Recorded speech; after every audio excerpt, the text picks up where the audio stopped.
Welcome to the Jill on Money Show. It's Thursday, April 18th, and we are here trying to help you make more informed, better, less bad financial decisions.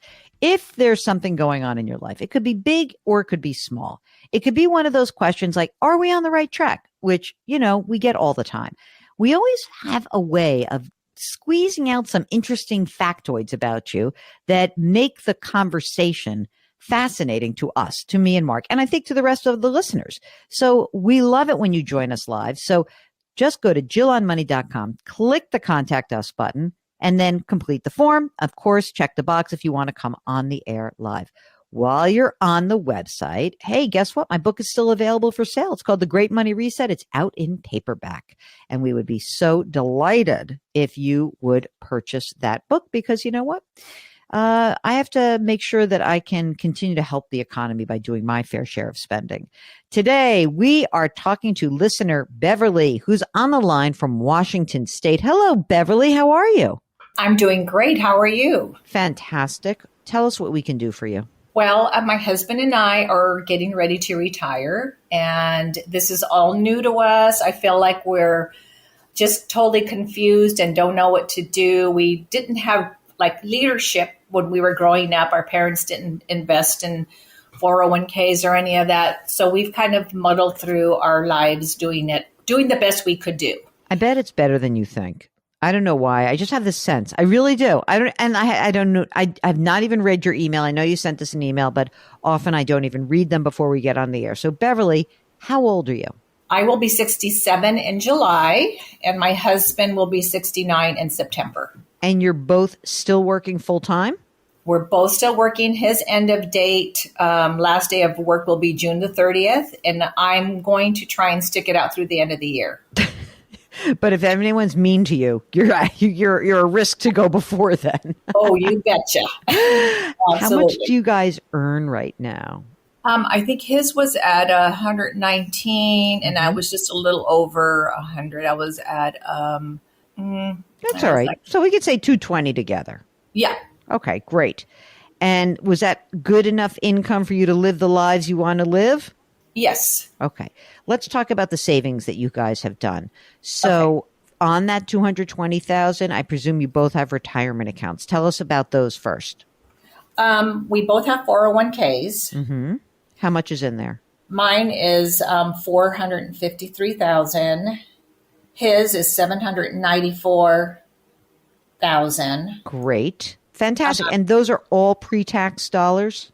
They're 401ks, but I just called just before our call because I knew we have Roth built in them. Yep. So I knew that was going to be important. So my Roth is at 65,918. His is at 110,638. So that's part of the total you just gave me, right? Yes, it is. Okay, yeah. Got it. Mm-hmm. Great. That's great. Do you have other investments in addition to this, either an old retirement plan, an IRA somewhere? Yes. So between for our other 401ks, we have an additional 70,000. Mm-hmm. We have, I don't know if you're talking about cash as well. Yeah, sure. Let's do. So we have another 70 in pre-tax retirement.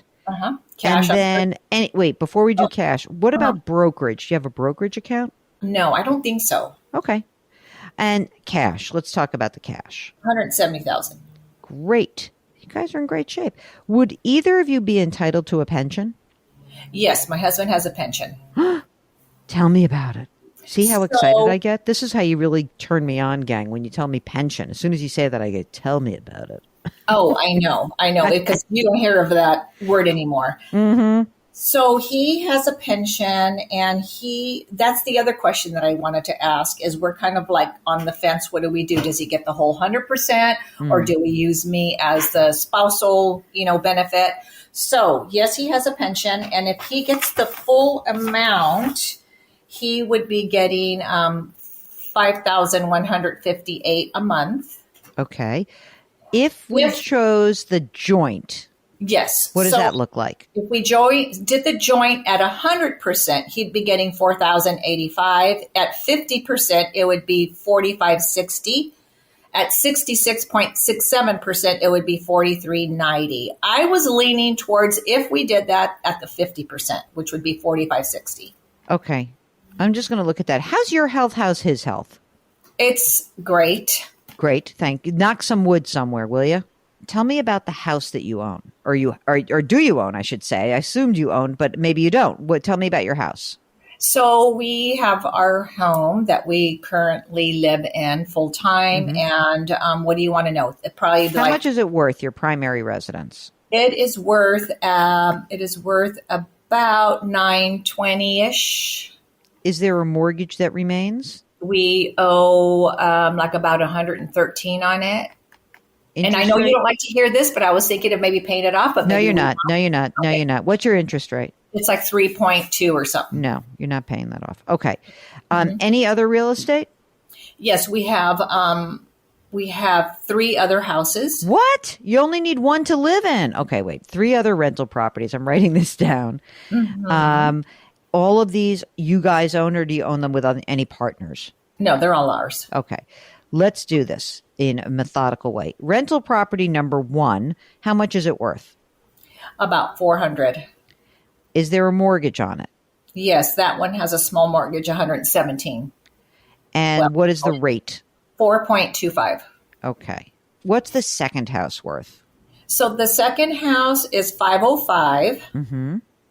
And we don't owe anything on that. Okay. That's a very low interest rate then. No interest rate. That one, we have not put another renter in it. Our renter, it's been rented since 1996, but when our last renters moved out, they did a job on it. And we were just kind of on the fence. Are we going to sell it? Are we going to put another renter in it? Okay. Are we going to go and when we retire, maybe hang out there a little bit? So we're kind of on the fence right now. Okay. That's interesting. Okay. Third. Okay, the other house is worth about $670, and we don't have a mortgage on that. And that's rented? For just short-term rentals right now. Okay. So that's interesting. So on that first home, the $400,000. Yes. What is the income that you receive from that home? I get $2,400 a month on that. But that's the gross. You don't clear that. No, I don't. So if I were to look at your current spending, what do you think you spend or you'd like to spend as you are now, here it is, 2024, you're going to retire. Do you know how much money you need to spend? I'm thinking we've not sat down. I've just kind of thrown some numbers and mentally looked at things that, what our budget should be. I'm going to say about $7,500. I'm going to say 8 because I'm going to give you a little boost there. Okay. $8,000 a month. And they're still good. By the way, they don't know at all what they're doing. They have a $5,000 a month pension, $1.5 million saved, $1.5 million in rental properties. I know. I am about to kiss you, Beverly, because you're so fabulous. You really are. You guys have done an amazing job. You have, however you bumbled through this, I don't care. You may not have had anyone to help you. You've done a phenomenal job. Your husband is entitled to a pension. Would he also be entitled to Social Security? Yes. Okay. So let me tell you about Social Security. Tell it to me. He turned full retirement age. I had him start collecting on it because there's what's called a windfall. Yeah, the windfall elimination provision. Yes. So I told him, I said, you may as well collect the full amount while you can because they're going to cut it up to 40%. So he's been doing that for probably a couple years now. Okay. And so that is right now it's at $1,600, but that could get cut up to 40%. Okay. So that'll be whatever it'll be. And what about your Social Security? I think so. I'm trying to figure out. That's another question. Do I wait till I'm 70? Mm-hmm. Let me ask you this. At age 70, what would your Social Security be? Because this could be an interesting way to think about the pension choice also. So what would your age 70 Social Security be? The last time I looked at it, I'm going to say it's about $3,300, I believe, at the age of 70. Okay. That's great. So, presumably, if we just kind of play this out a little bit, let's say that your husband loses, let's just say he goes to $1,000 a month. Okay. Uh-huh. And then instead of doing the $5,100, We do the joint and 50%, as you were thinking. That's the 4560, right? Okay. Yeah. So then we have the 4560 plus the 1,000 that he would get as Social Security, right? Uh-huh. And then we wait a few years in order to get you to your age 70. And we are golden, baby. We are golden. Okay. And what I would do in the 3 years before you collect is I would, so let's say by the way, you could retire June 30th also, it wouldn't kill you. But you could literally take the money out of your pre-tax accounts, pull the money out, and I would take from his pre-tax, because he's going to have, both of you are going to have this, but he specifically, with almost $800,000 and 700 of it being pre-tax, he's going to have required minimum distributions. And you guys are going to be in a high tax bracket still, because you're going to have income. So what I would try to do is, in these few years that you have before you claim Social Security, I would pull money out of his pre-tax account and use that to live on. Now, I know what you want to do. I know you want to pay down the mortgage. It really does not make a ton of sense to do it. Okay. I mean, if you're holding a gun to my head and you say, I cannot sleep at night because of this, then I could live a little bit, but it's just not a great idea. And do you guys have adult children? They're all grown. Yes. Mm-hmm. Is there any idea around adult children, grandchildren that you want to pass any of this real estate to anybody? Just because that's sort of an interesting possibility here. We know that there's going to be something left in the end, but we clarified a couple of things years ago, because my husband was, I don't want to get rid of this property because I want to leave it for the kids. And way back then I said, we've worked hard for ourselves. I'm not working to leave stuff for my kids. I know there'll be stuff left over, but in the end, we're going to live our lives with what we have. So there isn't anything that I have targeted, I want to leave, at this point, there is not. We know there'll be something left. I got to tell you something. You guys are in amazing shape. You can do whatever you want. You could literally do whatever you want. So if you want to say, I'm done on June 30th with my husband, you can be done. All right? There's not a problem here. I like the idea of the joint and 50%. I like you delaying to age 70. Okay? And look, on the rental properties, if you sell property number 2 for $500,000, you're going to have a walloping tax liability. You know that, right? Because what did you buy that for? The one that's valued at 5. We built that ourselves. Oh boy. Okay, so here's your choices. You say, who cares? I'll sell it. I'll pay the tax that's due. I wouldn't sell that this year. I would rather do it next year, by the way, when your incomes go down a little bit, just a tiny bit. You could sell it, pay the tax, move on.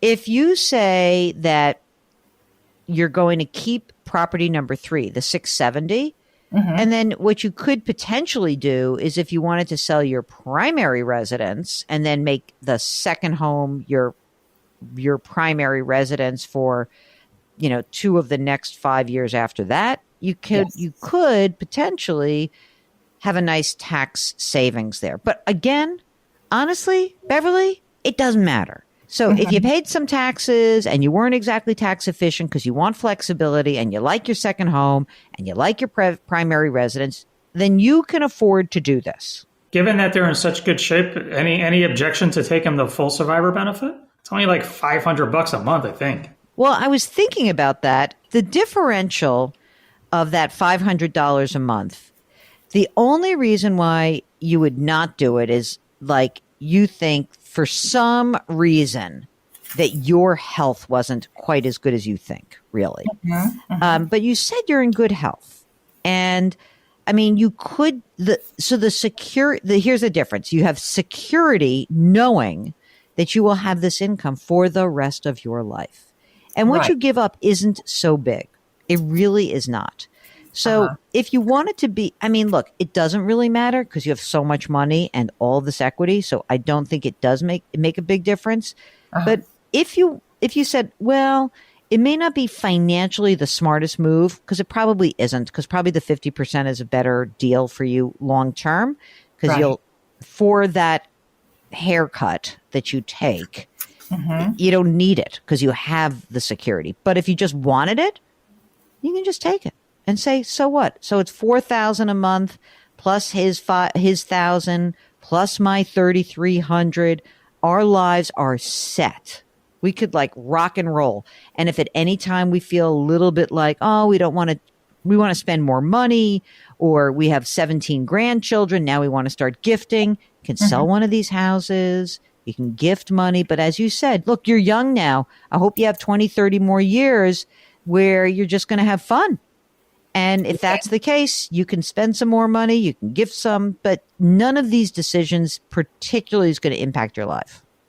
Okay, great. I have one more thing I want to mention. I mean, I have several things, but I'm trying to like get everything out there. Sure. So we had one of our other houses. We had 5 houses, but we're coming up on 2 years where we sold it, and we are carrying the contract on that. So you mean you're holding the mortgage? We're holding the mortgage. Yes. Okay. What's that liability? I think the balance is like about 240 some. And the reason why I did this is because I feel that I mean, if they decide to not pay 3 months later, it becomes ours again. So I know it's only a pain in the neck more than anything else, right? There's like a legal process and a pain in the neck. What's the interest rate on the mortgage on the note that you're holding? 5%. I don't think that. I mean, that's just like it's a receivable, right? You're going to get this money over time. It's great. It's just. Okay, I mean, it is income. You have to declare it as income. Yes. Now, I want to get your thought on when you talked about selling the house that was worth about $500. Yeah. I was kind of thinking if we didn't rent it again, of maybe doing that to that house. You mentioned just selling give me the cash. Just get the whole cash. Let's get the cash because you're going to have to pay. You're going to have to pay tax on the sale no matter what. Okay. So in that case, give me the cash and let's go. Okay. All right. Yeah. You guys have your estate documents done? Yes. You're so good. I'm going to tell you something. I don't know. You have good instincts. Whatever it was in the water in Washington State, you did a great job, both of you. So I hope you enjoy this news. Maybe if you feel like that joint 100% is kind of like a safer way to go and it gives you some security, then do it. Absolutely do it. Sometimes peace of mind does weigh out over the actual numbers. And I'm sure that someone's going to crunch the numbers and tell me that no, you must do this other one. But, if you feel comfortable that way, then do it. Your comfort is worth a lot to me. Okay, great. Good. All right. Jill, this has been fantastic. Fantastic. Here we have, ladies and gentlemen, yet another Jillionaire. It's just fantastic to hear from you all. Thank you all for sharing your stories. So if you're like Beverly and her husband and you're thinking about retirement, you're feeling a little unsure, that's okay. Just go to the website, JillOnMoney.com, click the Contact Us button, and let us know if you'd be willing to come on the air live. Check out all of our content that lives at Jill on Money. You can subscribe to this show on the Odyssey app or wherever you find your favorite podcasts. Please leave us a rating and review wherever you listen. And of course, put your hands metaphorically or physically on someone's back. Someone needs a hug today. Change your work, change your wealth, change your life. Thank you for listening, and we'll talk to you tomorrow.